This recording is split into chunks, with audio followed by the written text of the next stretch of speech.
मौलवी की बीवी से मोहब्बत। एक लड़के को अपने मोहल्ले के इमाम मस्जिद की बीवी से बेइंतहा मोहब्बत हो गई। लड़के ने अपनी इस मोहब्बत का जिक्र अपने एक बहुत करीबी यार से किया। इसने अपने यार से कहा, मुझे इमाम साहब की बीवी से बेइंतहा मोहब्बत है और मैं चाहता हूँ इस मामले में तुम मेरी मदद करो। इसके दोस्त ने इस्तफार किया कि मैं तुम्हारी मदद कैसे कर सकता हूँ। इस लड़के ने कहा, मैं इमाम साहब की बीवी से मिलना चाहता हूँ, लेकिन मसला यह है कि इमाम मस्जिद नमाज पढ़ा कर जल्दी घर आ जाते हैं और मुझे मिलने का बिल्कुल भी वक्त नहीं मिलता। तुम ऐसा करो, कल से नमाजें पढ़ना शुरू करो और इमाम साहब को अपने अजीब अजीब मसलों में उलझा कर रखो, ताकि वो तुम्हारे मसलों को जवाब देते देते घर से लेट हो जाएं और इसी दौरान मैं इनकी बीवी से मुलाकात के लिए खूब वक्त मिल जाएगा। इसके दोस्त ने कहा, यह तो कोई मसला ही नहीं। इससे अगले दिन वो लड़का नमाज पढ़ने के लिए चला गया। ये नमाज ना तो अल्लाह के लिए थी और ना ही कोई नेकी की नीयत थी। ये महज अपने दोस्त के गुनाह में एक मुआवनत थी। लड़के ने ऐसा ही किया। जब भी इमाम साहब नमाज पढ़ाकर फारग होते तो वो इमाम साहब को लेकर एक कोने में बैठ जाता, इमाम साहब से अजीब अजीब सवाल करता और इमाम साहब इसके अजीब सवालों का जवाब देते देते लेट हो जाते। इसी दौरान इसका दोस्त इमाम साहब की बीवी से मुलाकात कर लेता। ये मामला तकरीबन 2 से 3 महीने चलता रहा।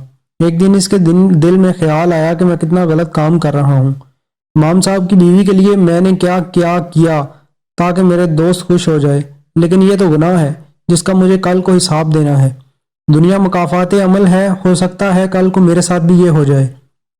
इसके दिल में तरह तरह के ख्यालात आना शुरू हो गए।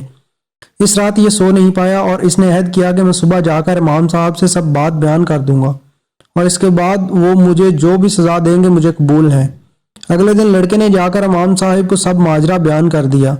इमाम साहब ने इसकी बात सुनी और मुस्कुराकर कहा, अरे नादान, ना तो कोई मेरी बीवी है और ना ही कोई मेरी बहन, तुम्हारा दोस्त किसकी बीवी को मिलने जाता है। ये बात सुनकर वो लड़का परेशान हुआ और इमाम साहब से कहने लगा कि वाकई आपकी शादी नहीं हुई और ना ही आपकी कोई बहन है, तुम्हें गलत फहमी हुई है। लड़का बहुत परेशान हुआ। इसने सोचा, क्यों ना मैं देखूं आखिर वो किससे मिलने जाता है। एक दिन इसने अपने दोस्त का ताक़ुब किया। इसने देखा कि इसका दोस्त इसके घर में दाखिल हुआ और इसकी बीवी से के साथ मुलाकात करता रहा। यह देखकर यह लड़का बहुत परेशान हुआ। इसके पांव नीचे से जैसे जमीन निकल गई है। ये हाथ मलता रहा।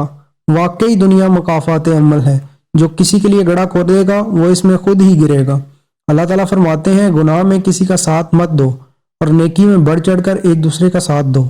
और अच्छा दोस्त वही होता है जो किसी को गुनाह से रोके और इसको अल्लाह की तरफ मुतवज्जे करे। अगर आपने हमारे चैनल को अभी तक सब्सक्राइब नहीं किया तो आपसे गुजारिश है हमारे चैनल को अभी सब्सक्राइब कर लें और साथ बेल के बटन को भी क्लिक कर लें ताकि हमारी नई आने वाली वीडियोस आप तक टाइम से पहुंच सकें।